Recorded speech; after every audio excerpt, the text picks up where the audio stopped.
আসসালামু আলাইকুম রহমতুল্লাহি ওবরাকাতুহ। প্রিয় মুসলমান ভাই এবং বোনেরা, ফেতনাবাজ আমির হামজার ভুল বক্তব্যের মাধ্যমে মুসলিম জাতি বিভ্রান্ত হচ্ছে। শুনুন সে কি বলছে। তাহলে নামাজ ছাড়া বাকি দুনিয়ায় যত কাজ আছে কোন কাজের আগে ওযু করা বাধ্যতামূলক। বলেন বলেন, সেটা কোরআন পড়া হোক, সেটা হাদিস পড়া হোক, সেটা রোজা রাখা হোক, ওযু ছাড়া কোরআন ধরা যাবে না এ ফতোয়া দিয়ে মানুষদেরকে কোরআন থেকে দূরে সরানো, এটা ইহুদি আর খ্রিস্টানদের একটা চক্রান্ত। নবীজি টয়লেট থেকে আসলেন, টয়লেট থেকে আসার পরে তিনি পরিষ্কার পরিচ্ছন্ন হওয়ার পরে তাকে গোশত দেওয়া হয়েছে, রান্না করা, তিনি গোশত খেলেন। নবীজিকে জিজ্ঞাসা করা হচ্ছে, হে নবী, আমরা কি, হযরত ইবনে মাসউদ বলেন, আমি কি পানি নিয়ে আসবো আপনার জন্য, ওযু করবেন না? বিশ্বনবী ওই দিন বলেছিলেন, সাহাবী, আল্লাহ পাক শুধু নামাজের আগে আমাকে ওযু করার আদেশ দিয়েছেন, তাছাড়া পৃথিবীর কোনো কাজ করার আগে ওযু করা লাগবে, আমার বাধ্যবাধকতা নেই। এই যে উনি বলল যে নামাজ ছাড়া দুনিয়াতে যত কাজ আছে কোনো কাজের আগে অজু করা বাধ্যতামূলক না, এগুলো হচ্ছে ইয়াহুদিদের চক্রান্ত। আমার তো মনে হয় উনি নিজেই ইয়াহুদি নাসারাদের চক্রান্তে পড়েছে, খুব সিরিয়াসলি চক্রান্তে পড়েছে। উনি ইহুদি নাসারাদের চক্রান্তের শিকার, ষড়যন্ত্রের শিকার। মনে হয় উনি ওখান থেকে কিছু ফায়দা লুটছে, কিছু নয়, বড় ধরনের ফায়দা পাচ্ছে। নামাজ ছাড়া যদি কোনো কাজের আগে অজু না লাগে, অজু বাধ্যতামূলক না হয়, তাহলে মহান আল্লাহ রাব্বুল আলামিন পবিত্র কোরআনুল কারিমের সূরা ওয়াকিয়ার ৭৭ নম্বর আয়াত থেকে ৭৯ নম্বর আয়াত পর্যন্ত কেন এই ঘোষণা দিলেন, ইন্নাহু লাকুরআনুন কারিম ফি কিতাবিম মাকনুন লা ইয়ামাসসুহু ইল্লাল মুতাহহারুন। অর্থাৎ নিশ্চয়ই এ সম্মানিত কোরআন যা আছে সুরক্ষিত গ্রন্থে, যা পুত পবিত্রতা ছাড়া স্পর্শ করা যাবে না। তাহলে মহান আল্লাহ রাব্বুল আলামিন আমাদের উদ্দেশ্যে বর্ণনা করলেন যে পুত পবিত্রতা ছাড়া পবিত্র কোরআনুল কারিম স্পর্শ করা যাবে না, ছোঁয়া যাবে না। আমরা কি আমির হামজার কথা শুনব, নাকি মহান আল্লাহ রাব্বুল আলামিনের কথা শুনতে হবে, মানতে হবে? পবিত্র কোরআন স্পর্শ করতে হলে আমাদের অবশ্যই অজু করতে হবে। পবিত্রতা অর্জন করে অজু করে এরপরে আল্লাহ পাকের বাণী পবিত্র কোরআনুল কারিম স্পর্শ করতে হবে। এটাই হচ্ছে আমাদের জন্যে ইসলামের বিধান। মহান আল্লাহ রাব্বুল আলামিনের পক্ষ থেকে পবিত্র কোরআনুল কারিম স্পর্শ করার ফায়সালা। নবীজি সাল্লাল্লাহু আলাইহি ওয়াসাল্লামের অজু ভেঙে গেলে সঙ্গে সঙ্গে তিনি অজু করে নিতেন।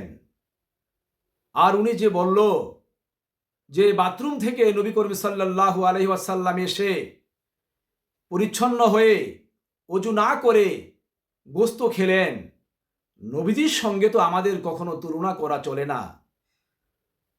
নবী করিম সাল্লাল্লাহু আলাইহি ওয়াসাল্লাম অনেক সময় অজু না করে নামাজও পড়তেন, কারণ নবীজির অজু ভাঙত না, আমাদের অজু ভেঙে যায়। নবীজি বলেছেন মা আয়েশা সিদ্দিকা রাদিয়াল্লাহু তাআলা আনহাকে, যে আয়েশা, আমি তোমাদের মতো নই, তোমরা ঘুমালে অজু ভেঙে যায়, কিন্তু আমি ঘুমালে অজু ভাঙ্গে না। আমার চোখ ঘুমায় কিন্তু আমার অন্তর ঘুমায় না। সুতরাং সকল ক্ষেত্রে নবীদের সঙ্গে তুলনা করা যাবে না। এটা গোস্তাকি, এটা বেয়াদবি, এটা বুঝের ভুল।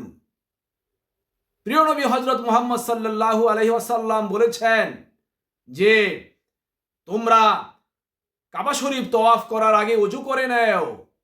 বুখারী শরীফের মাঝে এই বর্ণনা স্পষ্টভাবে এসেছে এবং বলেছেন তাওয়াফরত অবস্থায় যদি কারো অজু ভেঙে যায়, তাহলে ওখানেই তাওয়াফ বন্ধ রেখে অজু করে তারপরে তাওয়াফ শুরু করো। তার মানে হলো এই, কাবা শরীফ তাওয়াফ করার জন্যে অজু করা বাধ্যতামূলক।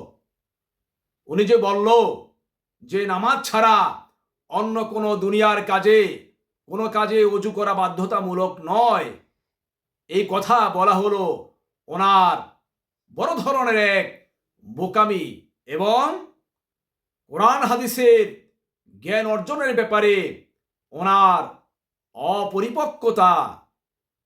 দেখুন, আল্লাহর নবী সাল্লাল্লাহু আলাইহি ওয়াসাল্লাম বিদায় হজের সময় কাবা শরীফ তাওয়াফ করার আগে অজু করে নিলেন এবং সাহাবীদের উদ্দেশ্যে বললেন, খুযু আন্নি মানাসিকাকুম, অর্থাৎ তোমরা আমার থেকে হজের নিয়ম শিখে নাও।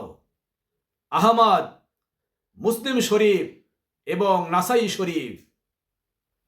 তাহলে বোঝা গেল হজ করার আগে অর্থাৎ কাবা শরীফ তাওয়াফ করার আগে অজু করে নেওয়া বাধ্যতামূলক। নবীজি আমাদেরকে কাবা শরীফ তাওয়াফ করার আগে অজু করার জন্যে তাকিদ দিয়েছেন। তাই অবশ্যই আল্লাহর ঘর বাইতুল্লাহ তাওয়াফ করার আগে প্রত্যেকটি মুসলমানকে অজু করে নিতে হবে। এই অজু করা বাধ্যতামূলক।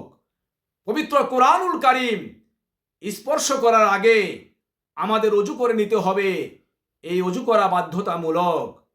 অজু হচ্ছে মুসলমানদের জন্য পরিষ্কার পরিচ্ছন্নতা অর্জন করা, পবিত্রতা অর্জন করার মাধ্যম।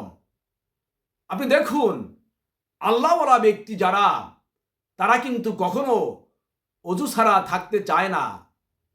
তাকওয়া সম্পন্ন ব্যক্তিগণ, আল্লাহওয়ালা ব্যক্তিগণ কখনো অজু ভেঙ্গে গেলে সাথে সাথেই তারা অজু করে নেয়। হযরত আনাস রাদিয়াল্লাহু তাআলা আনহু থেকে বর্ণিত, তিনি বলেন যে রাসূল আকরাম সাল্লাল্লাহু আলাইহি ওয়াসাল্লাম আমাকে বলেছেন, বেটা সব সময় অজু অবস্থায় থাকবে, কারণ মৃত্যুর ফেরেশতা অজু অবস্থায় যার জান কবজ করে সে শাহাদাতের মর্যাদা লাভ করে। শোয়াবুল ইমান, বাইহাকি 2783 নম্বর হাদিস। এর মানে অজু অবস্থায় থাকলে আল্লাহ পাকের দরবারে ওই ব্যক্তির মর্যাদা বেড়ে যায়, সে তাকওয়া সম্পন্ন ব্যক্তি হয়। আর তার মরণ যদি অজু অবস্থায় হয় তাহলে সে শাহাদাতের মর্যাদা লাভ করে। এজন্যেই আল্লাহওয়ালা ব্যক্তিগণ, পরহেজগার ব্যক্তিগণ, তাকওয়া সম্পন্ন ব্যক্তিগণ সব সময় অজু অবস্থায় থাকতে চেষ্টা করে। অজু ভেঙ্গে যাওয়ার সাথে সাথেই তারা অজু করে নেয়। ঘুমাসার আগে, ঘুমাসার পূর্বক্ষণে তারা অজু করে আসে, ঠান্ডা পানি দিয়ে অজু করে এরপরে তারা ঘুমাতে যায়। আলহামদুলিল্লাহ। আমির হামজার কথা শুনে মনে হয় আমির হামজা প্রস্রাব করে, ইস্তেঞ্জা করে, বাথরুম করে, আমার মনে হয় সে অজু করে না। এবং ওনার মতো ওনার শ্রেণীর যেই সমস্ত ফাসেক লোকেরা রয়েছে তারাও ইস্তেঞ্জা করে, প্রস্রাব করে, পায়খানা করে, অজু করে না। এই সমস্ত কথা বললে জাতি বিভ্রান্ত হয়, মুসলমানগণ বিভ্রান্ত হয়। তারা কোন দিকে যাবে তারা খেই হারিয়ে ফেলে। সুতরাং আমির হামজাকে বলবো, এই ধরনের আজে বাজে কথা বলে, ভুল বক্তব্য দিয়ে কখনো জাতিকে, মুসলমানদেরকে বিভ্রান্ত করা যাবে না। আপনি সতর্ক হন এবং এই সমস্ত বাজে বক্তব্য থেকে নিজেকে শুধরাতে চেষ্টা করুন। মানুষ কিভাবে অজু করবে এবং সব সময় অজুরত অবস্থায় থেকে আল্লাহকে সন্তুষ্ট রাখতে চেষ্টা করতে পারে, এই কথাই আমাদের বলা উচিত। মুসলমানদেরকে এই পরামর্শ দেওয়া উচিত। আল্লাহ পাক আমাদের সবাইকে সঠিক সমাজ দান করুন। আমিন। আসসালামু আলাইকুম ওয়া রাহমাতুল্লাহি ওয়া বারাকাতুহু।